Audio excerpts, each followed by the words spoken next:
নমস্কার বন্ধুরা, আশা করি সকলে তোমরা খুব ভালো রয়েছো। আমিও ভালো রয়েছি। প্রতিদিনের মতন সকালবেলা উঠে কাজবাজ শুরু করে দিলাম। দেখো আজকে বাইরের ওয়েদারটা খুবই ভালো রয়েছে।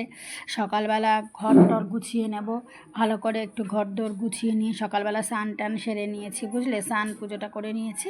স্নান পুজো করে নিয়ে আগে তারপর রান্নাঘরে যাব। স্নান পুজোটা হয়ে গেলে যেন মনে হয় বড় কাজ হয়ে গেছে। এবার অন্যান্য কাজ সারাদিন ধরে তবু করা যায়। পুজোটা সকালবেলা দিয়ে নিলে মনটাও খুব ভালো লাগে, আর যেন মনে যেন অনেক শান্তি লাগে। তবু সারাদিনে তো কাজের শেষ নেই, তবু কাজ করছি। এদিক ওদিক সব ঘরে দুয়ারের একটু মোছামুছি করে নিয়ে বিছানা বাটি পরিষ্কার করে নিয়ে এবার চলে যাব রান্নাঘরে।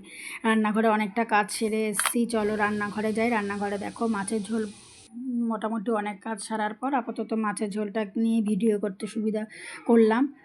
এবার মাছগুলো ভেজে তুলে রেখে দিয়েছি। ঝোলের পর ঝোলটা ফুটে উঠলে, জলটা ফুটে উঠলে মাছটা দিয়ে দেবো। তারপর আবার অন্য কাজ, আবার কিছুক্ষণ রান্নাঘর কাজ বাজ সেরে টেরে এসে আবার ঘরের দিকে চলে এলাম। ঘরটা দেখলাম আবার অগোছালো হয়ে রয়েছে। যতটুকু পারলাম ঘরটা একটু গুছিয়ে নিলাম। ঘরটা নিয়ে গুছিয়ে নেওয়ার পর স্নান টানও তো সকালবেলাই হয়ে গেছে। তারপর আবার রান্নাঘরে কাজ করার পর নাইটিটা ছেড়ে নিয়েছি। নাইটিটা ছেড়ে নিয়ে তারপর আবার ঘরে যেটুকু পারলাম গুছিয়ে টুছিয়ে নিয়ে এদিক ওদিক কাজ বাজ সেরে নিয়ে আবার বসে পড়লাম। এবার খাওয়া দাওয়া, দুপুরবেলা খাওয়া দাওয়ার পালা। আর কি বলবো, তোমরা সকলে ভালো থেকো, সুস্থ থেকো। চলো আজকের মতন একটু আসলাম, টাটা। আবার আসবো পরের দিন নতুন অনেকটা ব্লগ নিয়ে।